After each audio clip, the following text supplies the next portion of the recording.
Welcome back to our channel. So today in this video we are going to discuss about how to unrestrict someone on Messenger. So without wasting much of our time, let's get straight into the video. So to unrestrict someone on Messenger, all you gotta do is simply tap open your Messenger app. So once you have opened your Messenger app, you will end up in this kind of interface.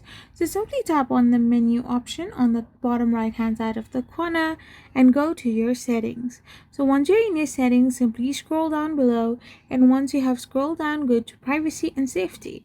After this, you need to simply scroll down and you can find the restricted accounts option. Simply tap on it and there you can find the restricted account.